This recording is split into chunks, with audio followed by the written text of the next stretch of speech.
Hello दोस्तों, YouTube channel के इस प्लेटफॉर्म पर आप सभी लोगों का दिल खोलकर स्वागत है। दोस्तों, बीपीएससी ट्री की आप लोग तैयारी कर रहे हैं तो इस वीडियो में मैं बीपीएससी द्वारा 2015 में कराए गए एग्ज़ाम के जो प्रश्नों को है उसमें इस वीडियो में शामिल है।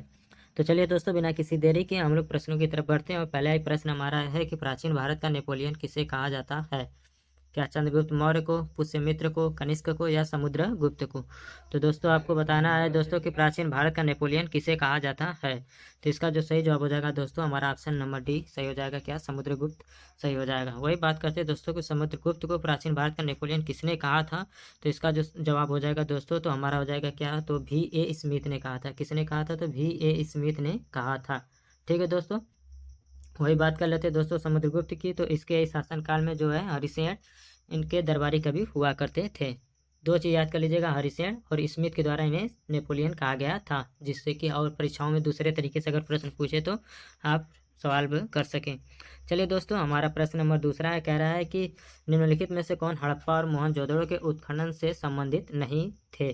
क्या R.D. Banerjee, K.N. Dixit, M.S. वत्स या V.A. स्मिथ? तो दोस्तों चारों ऑप्शन को देखिए और बताइए कि कौन ऐसे हैं जो हड़प्पा और मोहनजोदड़ो के उत्खनन से संबंधित नहीं थे। ठीक है दोस्तों, और ये प्रश्न किस बीपीएससी द्वारा कराई गई 2015 में पूछी गई सब प्रश्न हैं। ठीक है दोस्तों, तो दूसरे की बात किया जाए दोस्तों तो जो V.A. स्मिथ है हमारा ऑप्शन नंबर डी, ये इस उत्खनन से संबंधित नहीं है। ठीक है दोस्तों, चलिए आगे बढ़ते हैं हम लोग। प्रश्न नंबर तीसरा है हमारा, जो बहुत ही सिंपल सा प्रश्न है कि गौतम बुद्ध ने अपना प्रथम उपदेश कहाँ दिया था। ठीक है दोस्तों, प्रश्न नंबर 3 है, क्या गौतम बुद्ध ने प्रथम उपदेश कहाँ दिया था? वैशाली में, कौशाम्बी में, सारनाथ में या पावापुरी में? ठीक है दोस्तों, तो गौतम बुद्ध की बात किया जाए दोस्तों तो 6 वर्ष की तपस्या के बाद 35 वर्ष की आयु में इन्हें बोधगया में निरंजना नदी के तट पर ज्ञान की प्राप्ति हुई थी। और वही बात किया जाए दोस्तों, गौतम बुद्ध ने सारनाथ में सबसे पहले अपना उपदेश प्रथम दिया था। ठीक है दोस्तों, कहाँ पर? तो सारनाथ में सर्वप्रथम अपना उपदेश दिया था। अगर ये पूछ ले कि सर्वाधिक कहाँ पर दिए थे तो श्रावस्ती पे। कहाँ पर? तो श्रावस्ती। कहाँ पर है? तो यूपी में है। कहाँ है दोस्तों? तो यूपी में है, श्रावस्ती जिले में सर्वाधिक उपदेश दिए थे। वही बात करते पावापुरी पर, तो यहाँ पर इनकी क्या हुई, तो गृह त्याग किए थे। ठीक है दोस्तों, चलिए आगे बढ़ते हैं। कह रहा प्रश्न नंबर 4, इंडिका के लेखक कौन था? विष्णुगुप्त, मेगास्थनीज, डाइमेकस या प्लिनी? दोस्तों आपको बताना है कि इंडिया के जो लेखक इंडिका जो पुस्तक है उसके लेखक कौन है। तो दोस्तों आप लोग तो जानते होंगे, प्रश्न बहुत ही आसान सा है। इंडिका के जो लेखक है मेगास्थनीज है। कौन है दोस्तों? तो मेगास्थनीज है। अगर आप मौर्यकालीन इतिहास जानने का सबसे महत्वपूर्ण स्रोत कोई है तो हमारा दोस्तों क्या है, तो इंडिका है, जो मेगास्थनीज के द्वारा लिखी गई थी। ठीक है दोस्तों, आपको बताना है कि ये जो ये क्या बोलते हैं उसको मेगास्थनीज था वो कहाँ का निवासी था। ठीक है दोस्तों, चलिए प्रश्न नंबर 5 देख लेते हैं। हर्षवर्धन के शासनकाल में चीनी यात्री ने भारत की यात्रा की थी। किसके शासनकाल की बात कर रहा है दोस्तों? तो चीनी यात्री की, अरे सॉरी हाँ, किसके? हर्षवर्धन की।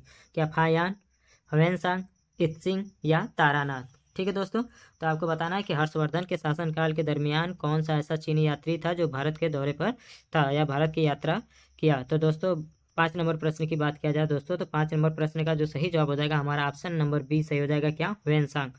ठीक है दोस्तों, ह्वेनसांग जो है हर्षवर्धन के शासनकाल में आया था और इसका उद्देश्य क्या था, तो जो बौद्ध धर्म ग्रंथों का अध्ययन करना था और बौद्ध तीर्थ स्थलों का दर्शन करना था दोस्तों। ठीक है, चलिए आगे बढ़ते हैं हम लोग। प्रश्न नंबर हमारा 6 है कि नालंदा विश्वविद्यालय के संस्थापक कौन थे। ठीक है दोस्तों, आपको बताना है नालंदा विश्वविद्यालय के संस्थापक कौन थे। क्या हमारा option number A Chandragupta Vikramaditya, Kumaragupta, Dharmapal या पुष्यगुप्त? ठीक है दोस्तों, तो आपको बताना है प्रश्न नंबर 6 का कि नालंदा विश्वविद्यालय के संस्थापक कौन थे। ठीक है दोस्तों, तो 6 नंबर प्रश्न की बात किया जाए दोस्तों तो नालंदा विश्वविद्यालय की स्थापना किसने किया था? तो कुमारगुप्त ने कराया था। ठीक है दोस्तों, किसने? तो कुमारगुप्त ने कराया था। वह इसकी बात किया जाए दोस्तों तो इसने मयूर आकृति की मुद्रा चलाई थी। ठीक है दोस्तों, मयूर आकृति की मुद्रा चलवाई थी। वही धर्मपाल की बात किया जाए तो विक्रमशिला जो विश्वविद्यालय वो किसने बनवाया था? तो पाल वंश के शासक धर्मपाल ने। वही कुमारगुप्त की बात किया जाए दोस्तों तो ये किस वंश से था? तो गुप्त वंश से। ठीक है दोस्तों, चलिए प्रश्न नंबर 7 देख लेते हैं। हल्दी घाटी के युद्ध में महाराणा प्रताप की सेना के सेनापति कौन थे? क्या अमर सिंह, मान सिंह, हकीम खान या शक्ति सिंह? ठीक है दोस्तों, तो हल्दी घाटी की बात किया जाए दोस्तों तो हल्दी घाटी की युद्ध सबसे पहले तो आपको जानना ये होगा कि हल्दी घाटी की युद्ध कब हुआ था और किसके किसके बीच में हुआ था। तो दोस्तों हम बता दें हल्दी घाटी की जो युद्ध हुआ था 1576 में हुआ था। ठीक है दोस्तों, किसके किसके बीच? तो राणा प्रताप और अकबर के बीच। ठीक है दोस्तों, राणा प्रताप और अकबर के बीच। वही राणा की बात किया जाए दोस्तों तो इसकी तरफ से हकीम खान ने नेतृत्व किया था। वही अकबर की तरफ से बात किया जाए तो दोस्तों मान सिंह ने नेतृत्व किया था। ठीक है दोस्तों, याद कर लीजिएगा, राजपूतों की तरफ से तो हकीम खान ने, जबकि अकबर की तरफ से तो मान सिंह ने नेतृत्व किया था। चलिए आगे बढ़ते हैं। प्रश्न नंबर 8 है, कह रहा है कि शिवाजी का राजधानी कहाँ था? क्या रायगढ़ में, सिंधुदुर्ग में, पूना में या कोल्हापुर में? तो 8 नंबर के दोस्तों प्रश्न की बात किया जाए दोस्तों तो 8 नंबर जो प्रश्न है शिवाजी की राजधानी की बात कर रहा है दोस्तों, तो उसका जो सही जवाब हो जाएगा हमारा ऑप्शन नंबर ए, क्या रायगढ़ हो जाएगा। आपसे पूछ रहा है कि रायगढ़ कहाँ पर है, तो बता देना आप महाराष्ट्र में है। कहाँ पर है? तो महाराष्ट्र में है। ठीक है दोस्तों, वैसे भी आप जानते हैं कि शिवाजी कहाँ से थे, तो महाराष्ट्र से ही थे। ठीक है दोस्तों, चलिए आगे बढ़ते हैं हम लोग। प्रश्न नंबर 9 देख लेते हैं। 2.5 दिन का झोपड़ा क्या है? ठीक है दोस्तों, क्या मस्जिद है, मंदिर है, संत की झोपड़ी है या मीनार है? ठीक है दोस्तों, तो 9 दिन का 2.5 दिन का जो झोपड़ा है, नवा प्रश्न है, वो क्या है? ठीक है दोस्तों, तो सबसे पहले आप जान लीजिए कि 2.5 दिन का एक झोपड़ा जो है वो मस्जिद है। ठीक है जो दोस्तों, इसका इसलिए 2.5 दिन का झोपड़ा नाम पड़ा क्योंकि यह 2.5 दिन के अंदर ही बना हुआ था। ठीक है दोस्तों, सबसे बड़ी बात की बनवाया किसने था, तो इसको ना कुतुबुद्दीन ऐबक ने बनवाया था। किसने बनवाया था दोस्तों? तो कुतुबुद्दीन ऐबक ने इसका निर्माण करवाया था। ठीक है दोस्तों, और वही बात कर लेते हैं कुतुबुद्दीन ऐबक की, तो इसने कुव्वतुल इस्लाम भी मस्जिद दिल्ली में बनवाई थी। वही ये बात कर ले 2.5 दिन का झोपड़ा कहाँ है, तो आपको ये बताना है कि ये कहाँ पर है, तो राजस्थान में। कहाँ पर दोस्तों? राजस्थान में। चलिए आगे बढ़ते हैं। प्रश्न 10 है, तुजुके बाबरी किस भाषा में लिखा गया था? फारसी में, अरबी में, तुर्की में या उर्दू में? ठीक है दोस्तों, तो 10 नंबर प्रश्न जो हमारा हो जाएगा ऑप्शन नंबर सी सही हो जाएगा। जो तुजुके बाबरी था उसे तुर्की भाषा में लिखा गया था। ठीक है दोस्तों, वह इसका जो फारसी अनुवाद कराए थे, तो आपको बताना है कि तुजुके बाबरी का जो है फारसी अनुवाद भी किया गया था। तो किसने किया था, तो बता देना अब्दुल रहीम खान खाना। कौन थे? तो अब्दुल रहीम खान खाना तब हो जाएंगे। बात वैसे तुजुके बाबरी तुर्की भाषा में लिखा गया है मूलतः। 1857 में भारत के गवर्नर जनरल कौन थे, तो वेलेस्ली थे, डलहौसी, कैनिंग या मिंटो? तो 1857 के जो है उस समय कैनिंग थे। कौन थे वायसराय? तो कैनिंग थे। ठीक है दोस्तों, चलिए आगे बढ़ते हैं हम लोग। 12 नंबर प्रश्न देख लेते हैं हम लोग। कह रहा है कि 1870 कौन सा कथन सही नहीं है? ठीक है दोस्तों, यह पूछ रहा है कौन सा कथन सही है। चलिए, तो 1857 में दरभंगा, डुमराव और हटवा के महाराजा और उनके साथी जमींदारों ने आदमी तथा पैसे से अंग्रेजों की मदद की, तो आपको बताना है। या प्रश्न नंबर बी है, 1857 में दरभंगा, डुमराव, हटवा के महाराजा और उनके साथी जमींदारों ने आदमियों से अंग्रेजों की मदद की पर पैसे से नहीं। ठीक है दोस्तों, और तीसरा कह रहा 1857 में दरभंगा, डुमराव या हटवा के महाराजा और उनके साथी जमींदारों ने पैसे से अंग्रेजों की मदद की, आदमियों से नहीं। ठीक है दोस्तों, तो आपको बताना है इसमें कि कौन सा सही होगा। ठीक है दोस्तों, तो इसका जो सही वाला ऑप्शन हो जाएगा दोस्तों 11 नंबर प्रश्न के, आपको बताना है कि 12 नंबर प्रश्न है ना हमारा, तो जो ऑप्शन नंबर ए सही हो जाएगा इसका। ठीक है दोस्तों, क्या हो जाएगा, तो ए वाला सही हो जाएगा। आदमी और पैसे दोनों से इस तीनों जो गांव दिया गया है मदद किए गए थे 12 नंबर में। ठीक है दोस्तों, दरभंगा, डुमराव और हटवा के महाराजाओं और उनके साथी जमींदारों ने आदमी तथा पैसे से अंग्रेजों की मदद की थी। ठीक है दोस्तों, ध्यान दीजिएगा इन तीनों गाँवों को। चलिए प्रश्न नंबर आगे बढ़ते हैं। 13 नंबर देख लेते हैं हम लोग। कह रहा है कि पागलपंथ की स्थापना किसने की थी? बुल्ले शाह, करम शाह, यदुवेंद्र सिंह या स्वामी शाहजानंद? तो पागलपंथ की बात किया जाए दोस्तों, तो इसका जो सही जवाब हो जाएगा हमारा ऑप्शन नंबर बी सही हो जाएगा, करम शाह ने। ठीक है दोस्तों, सबसे बड़ी बात कि ये किधर की तरफ था, तो उत्तर पूर्वी भाग में यह सक्रिय था। ठीक है दोस्तों, इसकी स्थापना किसने की थी, तो करम शाह ने की थी। तो इसका जो सही जवाब हो जाएगा ऑप्शन नंबर बी सही हो जाएगा। प्रश्न 14 है, बंग भंग के बाद कौन सा आंदोलन शुरू हुआ था? ठीक है दोस्तों, क्या सविनय अवज्ञा आंदोलन, स्वदेशी आंदोलन, भारत छोड़ो आंदोलन या असहयोग आंदोलन? तो 14 प्रश्न का दोस्तों पहले बंग भंग की बात कर लेते, तो 1905 में किया गया था। कब किया गया था दोस्तों? तो 1905 में लॉर्ड कर्जन के समय में। तो पूछ रहा है कि इसके बाद कौन सा आंदोलन शुरू हुआ था। ठीक है दोस्तों, तो उसके बाद की बात किया जाए दोस्तों, तो स्वदेशी आंदोलन को शुरू किया गया था। ठीक है दोस्तों, कौन सा आंदोलन? तो 1905 के बाद स्वदेशी आंदोलन 1905 में ही शुरू किया गया था। ठीक, चलिए आगे बढ़ते हम लोग। वही सविनय अवज्ञा आंदोलन की बात कर लिया जाए तो 1930 में शुरू किया गया था। असहयोग आंदोलन की बात कर लिया जाए दोस्तों, तो 1920 में। भारत छोड़ो आंदोलन 1942 में। ठीक है दोस्तों, चलिए आगे बढ़ते हैं हम लोग। 14 नंबर के बाद 15 नंबर प्रश्न देख लेते हैं। कह रहा है कि फराजी कौन थे? क्या हाजी शरीयतुल्लाह के अनुयायी थे, दादू के अनुयायी, आर्य समाज के अनुयायी, मुस्लिम लीग के अनुयायी। ठीक है दोस्तों, तो 15 नंबर प्रश्न का आपको बताना है कि इस क्या सही जवाब हो जाएगी, फराजी कौन थे। ठीक है दोस्तों, तो आपको बता दें कि फराजी एक आंदोलन हुआ करता था 18वीं 19वीं शताब्दी के लगभग में बंगाल में, पूर्वी बंगाल में। ठीक था दोस्तों, जो एक धर्म सुधार आंदोलन था और उसके नेतृत्व किसने किया था, तो हाजी शरीयतुल्लाह ने किया था। तो हमारा ऑप्शन क्या हो जाएगा, शरीयतुल्लाह से हमारा ये क्या हो जाएगा, शरीयतुल्लाह के अनुयायी थे। ठीक है दोस्तों, चलिए प्रश्न नंबर 16 है, मैडम कामा ने 1907 में प्रथम तिरंगा ध्वज कहाँ फहराया था। ठीक है दोस्तों, लंदन में, मॉस्को में, पेरिस में या स्टुटगार्ट में। ठीक है दोस्तों, तो आपको बताना है कि मैडम कामा ने 1907 में प्रथम तिरंगा ध्वज कहाँ पर फहराया था। चलिए फटाफट से बताइए दोस्तों कि क्या इसका सही जवाब हो जाएगा। तो इसका जो सही जवाब हो जाएगा दोस्तों, हमारा ऑप्शन नंबर डी, जर्मनी वाला में हुआ था, स्टुटगार्ट स्थान पर। पूछेगा ये कहाँ है, तो जर्मनी में। कहाँ पर है दोस्तों, तो जर्मनी में है। ठीक है दोस्तों, मैडम कामा को भारतीय क्रांति का जननी भी कहा जाता है। क्या कहा जाता है दोस्तों, तो भारतीय क्रांति का जननी भी कहा जाता है। और बता दें दोस्तों कि सोशलिस्ट कांग्रेस अधिवेशन में प्रथम तिरंगा ध्वज भी यही लहराई थी या फहराई थी। चलिए आगे बढ़ते हैं। कह रहा है प्रश्न नंबर 17 कि रामोसी विद्रोह सही रूप से किस भौगोलिक इलाके में हुआ था। क्या पश्चिमी भारत में, पूर्वी घाट में, पूर्वी भारत में या पश्चिमी घाट में। 17 नंबर प्रश्न का आपको बताना है दोस्तों कि कहाँ हुआ था रामोसी विद्रोह। और ये भी पूछ सकता है नेक्स्ट पर एग्जाम में कि कहाँ पर या किसने, किसके नेतृत्व में हुआ। तो दोस्तों रामोसी विद्रोह की बात कर लिया जाए दोस्तों, तो पश्चिमी घाट में हुआ था। कहाँ दोस्तों, तो पश्चिमी घाट में। कन्फ्यूजन दूर कर लीजिएगा, पश्चिमी भारत में नहीं, पश्चिमी घाट में। ठीक है दोस्तों, चलिए, क्योंकि उस समय पश्चिमी भारत में बात करेंगे तो पाकिस्तान वाला जो इलाका है वो भी इसमें शामिल हो जाएगा। तो दोस्तों पश्चिमी घाट इस समय सही रहेगा, भारत के इलाके से पूछेगा तो। ठीक है दोस्तों, तो इसका जो सही जवाब हो जाएगा हमारा ऑप्शन नंबर तो हो जाएगा ऑप्शन नंबर डी, पश्चिमी घाट। वह इसका नेतृत्व की बात कर लिया जाए दोस्तों, तो वासुदेव बलवंत किसने किया था, तो वासुदेव बलवंत किए थे। वही अगर इसका एक्यूरेट जगह पूछ ले तो महाराष्ट्र के सतारा में। ठीक है दोस्तों, महाराष्ट्र के सतारा में हुआ था। चलिए हो जाएगा। ठीक है दोस्तों, अगर रामोसी विद्रोह पूछेगा तो महाराष्ट्र के सतारा में हुआ था। और क्या कौन थे, तो इसके नेतृत्वकर्ता कौन थे, तो वासुदेव बलवंत थे। ठीक है दोस्तों, चलिए आगे बढ़ते हैं हम लोग। कह रहा है कि 18 नंबर वघेरा विद्रोह कहाँ हुआ था। क्या सूरत में, पूना में, कालीकट में या बड़ौदा में। ठीक है दोस्तों, तो वघेरा विद्रोह की बात कर लेते हैं दोस्तों। देखिए बीपीएससी में विद्रोह बहुत तेजी से प्रश्न ऐसे पूछते हैं जिसमें बहुत से विद्रोह हो, आंदोलन हुए हैं। ठीक है दोस्तों, तो रामोसी को याद कर लीजिएगा, वगैरह को याद कर लीजिएगा। इससे पहले जितने भी आंदोलन या विद्रोह मिलते रहेंगे इस वीडियो में मिलते रहेंगे आप लोगों को दोस्तों। तो वगैरह की बात कर लिया जाए दोस्तों, तो इसका ऑप्शन नंबर डी सही हो जाएगा, बड़ौदा। कौन दोस्तों ऑप्शन हो जाएगा इसका, तो बड़ौदा सही हो जाएगा। वही पूछ लेते था कि वगैरह विद्रोह कब हुआ था, तो दोस्तों आपको बताना है कि 1819-20 के आसपास हुआ था लगभग में। कब हुआ था दोस्तों, तो 1819-20 के लगभग में हुआ था। और इसके नेतृत्वकर्ता की बात कर लिया जाए तो दोस्तों वहाँ के शासक कौन थे उस समय, तो गायकवाड़ के विरुद्ध हुआ था। ठीक है दोस्तों, बड़ौदा में हुआ था। ठीक है दोस्तों, और किसके विरुद्ध हुआ था, तो गायकवाड़ के विरुद्ध हुआ था। चलिए प्रश्न नंबर 19 है, न्यू लैम्प फॉर ओल्ड लेख या श्रृंखला में सर्वहारा वर्ग के साथ संपर्क में बाहर होने के लिए कांग्रेस की आलोचना की गई थी। इन लेखों का लेखक कौन था।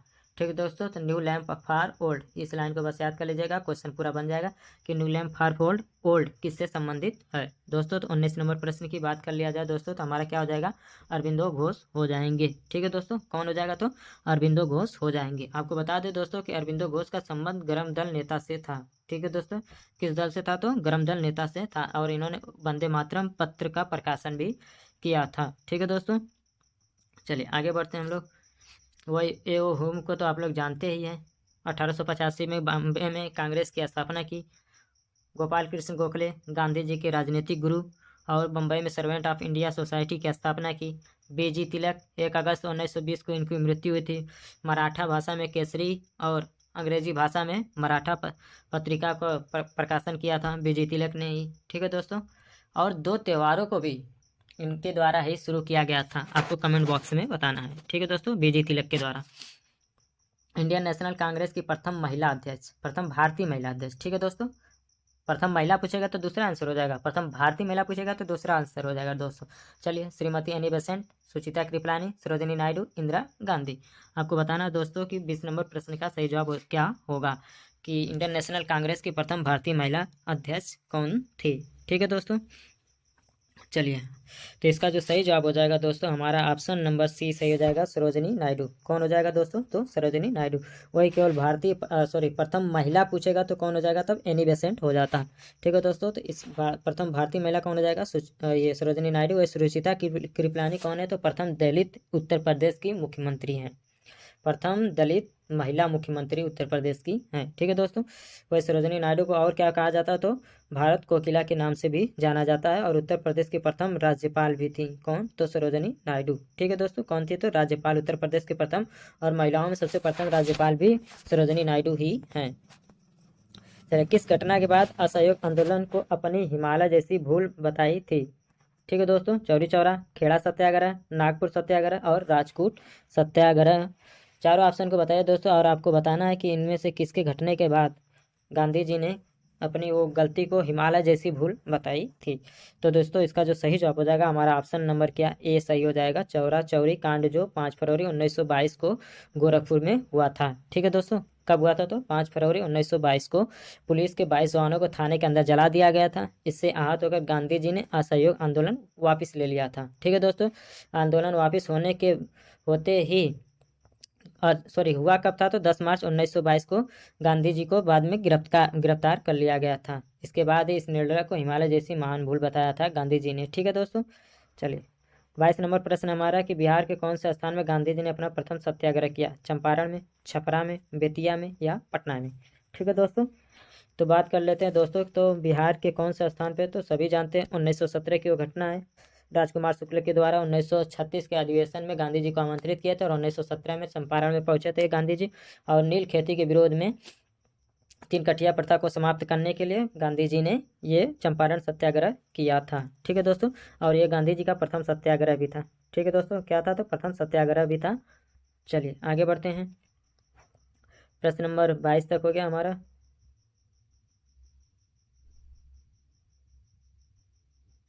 प्रश्न नंबर 23 हमारा 1922 में गया के इंडियन नेशनल कांग्रेस के अधिवेशन के अध्यक्ष कौन थे? ठीक है दोस्तों, 1922 में सर क्या Chittaranjan Das, S N Banerjee, doctor Rajendra Prasad, Hakim Ajmal Khan?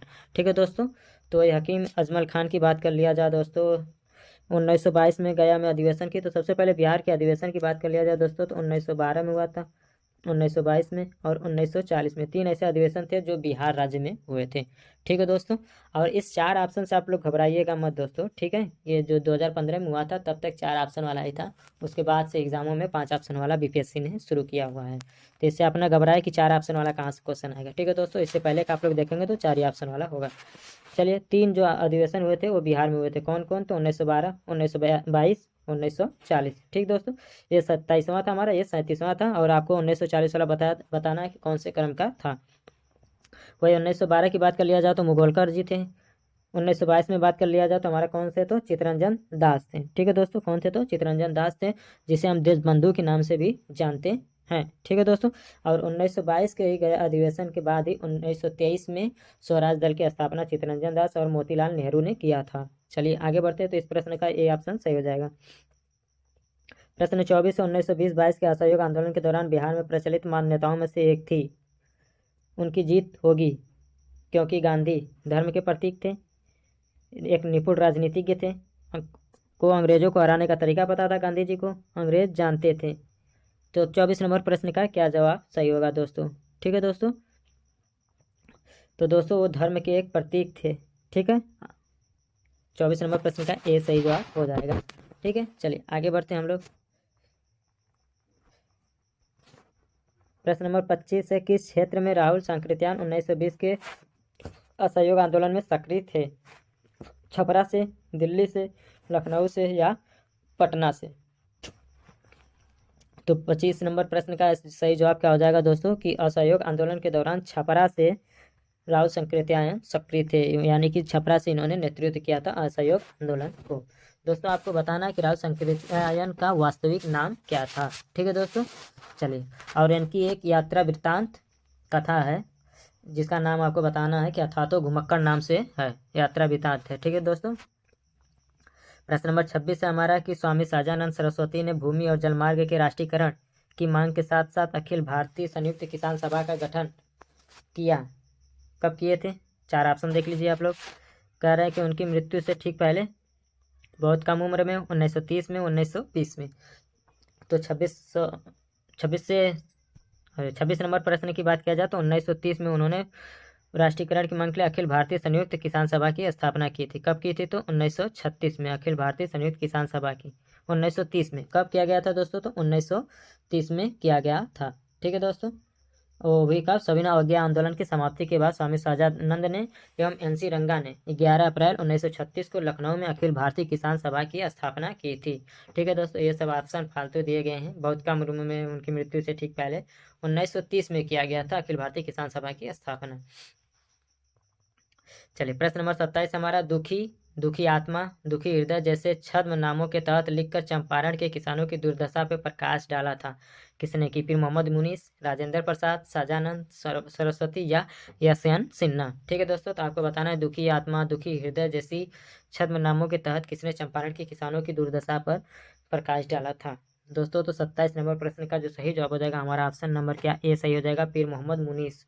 कौन? तो पीर मोहम्मद मुनीस ने लिखा था। चलिए प्रश्न नंबर 28 की बात कर लेते हैं दोस्तों। निम्नलिखित में से कौन सा गोलमेज सम्मेलन 1932 में हुआ था? पहला, दूसरा, तीसरा, चौथा। ठीक है दोस्तों, तो आपको बताना है कि तीसरा वाला सम्मेलन कब हुआ था।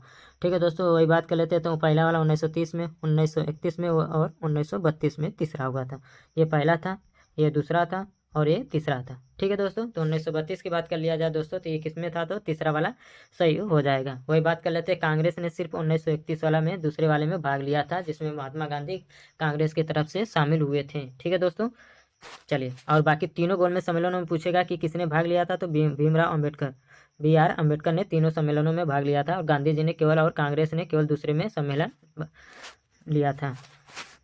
चलिए 28 नंबर तक हो गया प्रश्न। हम लोग 29 नंबर प्रश्न की बात कर लेते हैं दोस्तों, कि कह रहा है कि भारत की कम्युनिस्ट पार्टी और राष्ट्रीय स्वयंसेवक संघ, जिसे आप RSS कहते हैं, ठीक है दोस्तों, की स्थापना के क्रमशः सबसे करीबी वर्ष कौन है? पहचानिए। 1915-14, 1928-25, 25-25, 1925 या 1929। ठीक है दोस्तों, तो 29 नंबर प्रश्न का क्या सही जवाब हो जाएगा आपको बताना है। ठीक है दोस्तों, तो कम्युनिस्ट पार्टी की बात कर लिया जाए दोस्तों, तो 1925 में यह स्थापना हुई थी। कब हुई थी? तो 1925 में। वही राष्ट्रीय स्वयंसेवक संघ की बात कर लिया जाए दोस्तों, तो ये कब हुआ था? तो ये भी 1925 में हुआ था। तो आप ये भी जान सकते हैं कि कौन पहले हुआ था दोस्तों, तो राष्ट्रीय स्वयंसेवक संघ पहले हुआ था। ये सितंबर में हुआ था। कब हुआ था दोस्तों? तो सितंबर में इसकी स्थापना हुआ था। जबकि ये कम्युनिस्ट पार्टी की बात कर लिया जाए तो दोस्तों ये दिसंबर में हुआ था। दोनों 1925 में हुआ था। RSS की बात किया जाए तो सितंबर में, कम्युनिस्ट की बात किया जाए तो दिसंबर में। ठीक है दोस्तों, और आपको अब ये बताना है कि 29 नंबर प्रश्न में कि RSS की स्थापना यानी कि राष्ट्रीय स्वयंसेवक संघ की स्थापना किसने की थी? तो दोस्तों इसका जो उत्तर हो जाएगा केशव बलिराम हेडगेवार ने। किसने किया था? तो केशव बलिराम हेडगेवार ने राष्ट्रीय स्वयंसेवक संघ की स्थापना की थी और नागपुर में इसका मुख्यालय था। कहाँ पर दोस्तों? तो नागपुर में इसका मुख्यालय था। और आपको बताना है कि कम्युनिस्ट पार्टी की स्थापना किसने की, कमेंट बॉक्स में। ठीक है दोस्तों, चलिए 29 नंबर प्रश्न से इतने प्रश्न बने। चलिए 30 नंबर को देख लेते हैं। 20वीं सदी के प्रारंभिक वर्षों में कांग्रेस में विभाजन की प्रक्रिया शुरू हुई। ठीक है, किस लिए हुई थी? कांग्रेस आंदोलन की रणनीतियों पर, कांग्रेस आंदोलन के उद्देश्यों पर, या कांग्रेस आंदोलन में लोगों की भागीदारी पर, या उपरोक्त में से सभी। तो 30 नंबर प्रश्न का बताना है दोस्तों कि 20वीं सदी के प्रारंभिक वर्षों में कांग्रेस के विभाजन का कारण क्या था। ठीक है दोस्तों, तो इसका जो सही जवाब हो जाएगा उसके रणनीतियों के कारण विभाजन हुआ था। क्योंकि कुछ लोग गर्म दल के हो गए, कुछ लोग नरम दल से, कुछ लोग हिंसा के माध्यम से आज़ादी पाना चाहते थे, कुछ लोग अहिंसा के। ठीक है दोस्तों, तो कुछ ये कारण हो सकते हैं। तो कांग्रेस आंदोलन की रणनीतियों के कारण कांग्रेस में 1907 में आप लोग जानते ही। और दूसरी बार कब हुआ था विभाजन कांग्रेस में? तो 1918 में। ये भी याद कर लीजिएगा, सबको 1907 ही मालूम है कि 1907 में कांग्रेस का सूरत अधिवेशन में विभाजन हुआ था। लेकिन आपको दोस्तों दूसरी बार भी पूछ सकता है कि कब हुआ था, तो दोस्तों 1918 सन याद कर लीजिएगा। ठीक है दोस्तों, कब हुआ था? तो 1918। अब ये भी ध्यान दे लीजिएगा कि यहाँ पर यह अधिवेशन हुआ था और उसके अध्यक्ष कौन थे। ठीक है दोस्तों, चलिए आगे बढ़ते हैं हम लोग। प्रश्न नंबर 30 हो गया, 31 देख लेते हैं। कह रहा है कि रिक्त स्थान की पूर्ति कीजिए। नेहरू रिपोर्ट की अध्यक्षता में एक कमेटी द्वारा तैयार किया गया था। इसका विषय था, ठीक है दोस्तों, क्या मोतीलाल नेहरू, मोतीलाल नेहरू और जवाहरलाल नेहरू ब्रिटिश साम्राज्य का रिश्ता, जवाहरलाल नेहरू भारत में स्थानीय स्वशासन, मोतीलाल नेहरू भारत में संवैधानिक व्यवस्था, या जवाहरलाल नेहरू भारत में संवैधानिक व्यवस्था। Option number D. तो दोस्तों 31 नंबर की बात कर लिया जाए दोस्तों, तो सबसे पहले मैं बता दूं जो नेहरू रिपोर्ट के अध्यक्ष थे वो मोतीलाल नेहरू थे। कौन थे? तो मोतीलाल नेहरू थे उसके अध्यक्ष। तो दोस्तों ऑप्शन देख लीजिए कि इसमें अध्यक्ष की जगह पहले जवाहरलाल दे दिया, कट कर दीजिए, कट कर दीजिए, बचा कौन, मोतीलाल नेहरू। और ऑप्शन नंबर ए देख लीजिए, तो मोतीलाल नेहरू और जवाहरलाल नेहरू दोनों दिया है। और ब्रिटिश साम्राज्य से रिश्ता, ये ऐसे हो सकता है? तो हमारा ऑप्शन नंबर क्या हो जाएगा, 31 नंबर का सी सही हो जाएगा। अगर आप ऑप्शन को निकालना भी जानते हैं तो भी कुछ प्रश्नों को हल ऐसे कर सकते हैं कि इसके अध्यक्ष कौन थे, तो मोतीलाल नेहरू, और भारत में संवैधानिक व्यवस्था बनाने के लिए तो रिपोर्ट ये पेश किया जाएगा। चलिए आगे बढ़ते हैं हम लोग। प्रश्न 32 है, Catherine, Mayo, Aldous Huxley, Charles Andrews और विलियम डिग्बी के बीच आम रिश्ता क्या था? ठीक है दोस्तों, आपको 32 नंबर प्रश्न का बताना है कि इन सबके साथ कैसा रिश्ता था। तो उन्होंने ब्रिटिश शासन के द्वारा भारत के हालात पर टिप्पणियां लिखी थी। ठीक है दोस्तों, उन्होंने ब्रिटिश शासन के दौरान भारत की हालात पर टिप्पणियां लिखी थी। एक समझ लीजिए पत्रकार के तरीके से थे। ठीक है दोस्तों, वही विलियम डिग्बी की बात कर लिया जाए दोस्तों, तो जो लंदन में कांग्रेस की एक अन्य शाखा खोली गई थी उसके प्रथम अध्यक्ष कौन थे, तो विलियम डिग्बी थे। ठीक है दोस्तों, कौन थे, तो विलियम डिग्बी थे। आपको बताना है कि एंड्रूज जो थे महात्मा गांधी जी के द्वारा किस सत्याग्रह में या किस आंदोलन में उनके साथ थे। ठीक है दोस्तों, चलिए आगे बढ़ते हैं। 32 नंबर हो गया, 33 नंबर को देखते हैं। कह रहा है कि निम्नलिखित पंक्ति को किसने लिखा? सरफरोशी की तमन्ना अब हमारे दिल में है, देखना है जोर कितना बाजुए कातिल में है। हमारा ऑप्शन क्या क्या है देख लीजिए, बिस्मिल, राजगुरु, भगत सिंह, आजाद। ठीक है दोस्तों, 34 नंबर प्रश्न का देख लीजिए कि इसका सही जवाब क्या हो जाएगा। सॉरी 33 नंबर प्रश्न है ना, तो 33 नंबर का क्या हो जाएगा? तो दोस्तों इसका जो सही जवाब हो जाएगा हमारा ऑप्शन नंबर क्या हो जाएगा, ए सही हो जाएगा, बिस्मिल। ठीक है दोस्तों, क्या हो जाएगा, तो बिस्मिल सही हो जाएगा। कुछ इनसे फैक्ट देख लेते हैं दोस्तों। रामप्रसाद बिस्मिल की बात कर लिया जाए दोस्तों, तो हिंदुस्तान रिपब्लिकन एसोसिएशन में जुड़े हुए एक नेता थे, क्रांतिकारी मान लीजिए, नेता नहीं, एचआरएस यानी कि हिंदुस्तान रिपब्लिकन एसोसिएशन से जुड़े हुए ये क्रांतिकारी थे। और वही बात कर लेते हैं बिस्मिल की, तो गोरखपुर कांड, अरे सॉरी काकोरी षड्यंत्र जो 1925 में हुआ था, इसमें भी ये शामिल थे, जिन्हें गोरखपुर की जिला जेल में फांसी दी गई थी। ये भी याद कर लीजिएगा दोस्तों। प्रश्न 34 देख लेते हैं, किसने 1921 में पहली बार पूर्ण स्वतंत्रता की मांग को उठाया था? ठीक, मौलाना मोहम्मद अली, पंडित जवाहरलाल नेहरू, महात्मा गांधी या मौलाना हसरत मोहानी। ठीक है दोस्तों, तो 34 नंबर की बात कर लिया जाए दोस्तों, तो सबसे पहले पूर्ण स्वतंत्रता की मांग की दोस्तों बात किया जाए तो मौलाना हसरत मोहानी ने की थी। ठीक है दोस्तों, कब किया था, तो 1921 में किया गया था। चलिए आगे बढ़ते हैं हम लोग।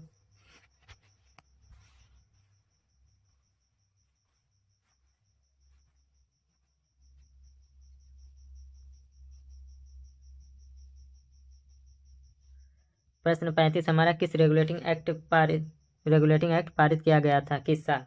1757 में, 1765 में, 73 में या 1793 में। ठीक है दोस्तों, तो 35 नंबर प्रश्न की बात किया जाए दोस्तों, तो आपको बताना है कि रेगुलेटिंग एक्ट किस वर्ष पारित किया गया था। तो हमारा ऑप्शन क्या हो जाएगा, सी, 1773 में पारित किया गया था। वही बात कर लेते हैं दोस्तों, तो आपको ये बताना है कि किसके शासनकाल में ये पारित हुआ था। ठीक है दोस्तों, तो वारेन हेस्टिंग था उस समय। कौन था, तो वारेन हेस्टिंग के शासनकाल में ये रेगुलेटिंग एक्ट आया हुआ था। चलिए आगे बढ़ते हैं हम लोग। 36 को देख लेते हैं। एक ऐसा एक्ट है कि रटने ही वाली है, भारत में मीडिया को नियंत्रित करने के लिए एक्ट कब पारित किया गया था? तो इसमें हम ऑप्शन नहीं बताएंगे, आपको उत्तर ही बता दे रहे हैं। 36 नंबर प्रश्न का तो क्या हो जाएगा, ऑप्शन नंबर ए सही हो जाएगा कि 1835, 1867, 1878 या 1908। ठीक है दोस्तों, एक चीज़ से आप याद कर लीजिएगा, जो 1978 का वर्नाकुलर प्रेस आया था वो भी एक प्रेस ही था। अब इसमें भी क्या पूछ रहा है, तो भारत में मीडिया को, प्रेस को ही नियंत्रित करने के लिए कौन सा एक्ट आया था। तो ठीक है दोस्तों, बस इससे आप पकड़ लीजिएगा 1878 एक तो सबको याद होगा, बाकी मुझे नहीं लग रहा है कि कोई याद होगा, और याद करना होगा तो याद कर लीजिएगा। चलिए आगे बढ़ते हैं हम लोग। 37 की बात कर लेते हैं कि रिक्त स्थान की पूर्ति करना है कि में बंगाल और बिहार में भूमि पर किराएदारों के अधिकारों को बंगाल किराएदारी अधिनियम द्वारा दिया गया था। दोस्तों ये बीपीएससी में 2 बार प्रश्न पूछा जा चुका है। ठीक है दोस्तों, तो 37 नंबर प्रश्न की बात किया जाए दोस्तों, तो इसका जो सही जवाब हो जाएगा हमारा ऑप्शन नंबर ए सही हो जाएगा, 1885। ठीक है दोस्तों, चलिए आगे बढ़ते हैं हम लोग। कह रहा है विकेंद्रीकरण प्रणाली की सिफारिश किसने की थी? सी राजगोपालाचारी, जेपी कृपलानी, बलवंत राय मेहता, अशोक मेहता। ठीक है दोस्तों, तो दोस्तों अभी तक इस प्रश्न का जवाब अभी नहीं मालूम होगा, लेकिन जब मैं बता दूंगा इसका थोड़ा सा हिंट्स, तो आप समझ जाएंगे कि इसका सही जवाब क्या हो जाएगा। तो विकेंद्रीकरण की बात कर लिया जाए दोस्तों, तो विकेंद्रीकरण का मतलब होता है त्रिस्तरीय पंचायती राज व्यवस्था। क्या होता है दोस्तों, तो त्रिस्तरीय की यह बात कर रहा है। ठीक है दोस्तों, तो त्रिस्तरीय की बात किसने की थी, तो बलवंत राय मेहता ने की थी। ठीक है दोस्तों। और त्रिस्तरीय पंचायती राज व्यवस्था अपनाने वाला पहला गांव तो राजस्थान का नागौर जिला में है। कौन सा? तो नागौर में है, जो राजस्थान में है। 39 हमारा निम्नलिखित में से कौन सी नदियां बंगाल की खाड़ी में गिरती है? गंगा, ब्रह्मपुत्र, गोदावरी, महानदी, कृष्णा तथा कावेरी, लूनी, नर्मदा तथा ताप्ती। ठीक है दोस्तों, तो आपको बताना है कि इसमें से बंगाल की खाड़ी में कौन सी नदी गिरती है। तो जो हमारा ऑप्शन है ये वाला भी सही है और बी वाला भी सही है। ठीक है दोस्तों, तो हमारा ऑप्शन नंबर डी सही हो जाएगा। ठीक है दोस्तों, वही ऑप्शन नंबर सी की बात किया जाए, लूनी, नर्मदा और ताप्ती, तो ये पश्चिम की तरफ बहने वाली नदियां हैं। ठीक है दोस्तों, लूनी की बात किया जाए तो कच्छ के रण में जाकर ये समाप्त हो जाती है। वही नर्मदा और ताप्ती की बात किया जाए तो ये खंबात की खाड़ी में जाकर मिलती है। ठीक है दोस्तों, कहाँ पर? तो खंबात की खाड़ी में मिलती है।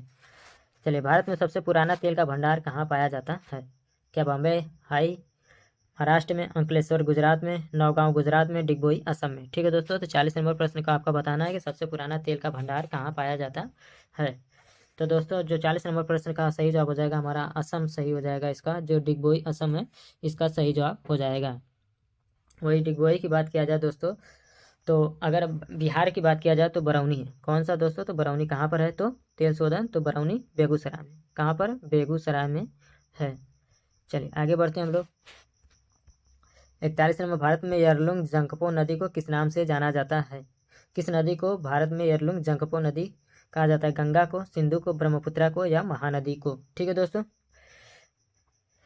तो दोस्तों इसका जो सही जवाब हो जाएगा हमारा ऑप्शन नंबर बी, क्या? ब्रह्मपुत्रा को यरलुंग जंगपो नदी के नाम से जाना जाता है। चलिए 42 नंबर प्रश्न को देख लेते हैं हम लोग। भारत के कौन से दो राज्य सबसे बड़े पैमाने पर लौह अयस्क से संपन्न है? बिहार, पश्चिम बंगाल, मध्य प्रदेश, उड़ीसा। बिहार, उड़ीसा, मध्य प्रदेश और पश्चिम बंगाल। ठीक है दोस्तों, तो आपको बताना है 42 नंबर प्रश्न का कि सही जवाब क्या हो जाएगा।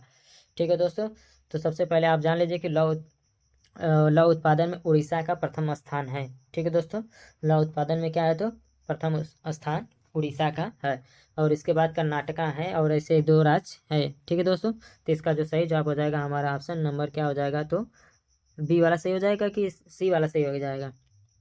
आपको बताना है दोस्तों कि लौह अयस्क के उत्पादन में कौन सा सबसे संपन्न राज्य है, क्योंकि मुझे थोड़ा सा डाउट हो रहा है इस प्रश्न पे। उड़ीसा तो है लेकिन दूसरा राज्य कौन सा है? मध्य प्रदेश होगा या बिहार होगा? ठीक है दोस्तों, तो मुझे लग रहा है कि मध्य प्रदेश होगा। इस प्रश्न को डाउट में आप रखिएगा। ठीक है दोस्तों, मैं इस प्रश्न को फिर से बता दूंगा, मैं कन्फ्यूजन में हूँ, लेकिन उड़ीसा वाला है। अब या तो बी होगा या तो सी होगा, इस श्योर है। ठीक है दोस्तों, चलिए आगे बढ़ लेते हैं। मैं डाउट को इस प्रश्न 42 नंबर को फिर से बता दूंगा। चलिए 43 नंबर की बात कर लिया जाए दोस्तों। भारत में प्रति व्यक्ति वन का क्षेत्र है। ठीक है दोस्तों, क्या? 0.23, 0.34, 0.24, 20 या 0.29? देखिए 2015 में पेपर हुआ था तो उस हिसाब से ये प्रश्न गया है, ये करंट के लगभग में आ जाएगा। ठीक है दोस्तों, इसे आप छोड़ दीजिए। ठीक है, आगे बढ़िए। 42 और 43 को छोड़ दीजिए, 42 को बताएंगे, 43 को छोड़ दीजिए, करंट से संबंधित है। झारखंड के झरिया क्षेत्र में मुख्यतः क्या पाया जाता है? थोरियम, रेशम, सोना या कोयला? ठीक है दोस्तों, तो झारखंड का झरिया जो क्षेत्र है वो किसके लिए प्रसिद्ध है या मुख्यतः क्या पाया जाता है? तो दोस्तों कोयला पाया जाता है। क्या पाया जाता है दोस्तों? तो कोयला पाया जाता है। कह रहा है प्रश्न नंबर 45 के निम्नलिखित में से किस राज्य में कृषि भूमि 60% से कम है?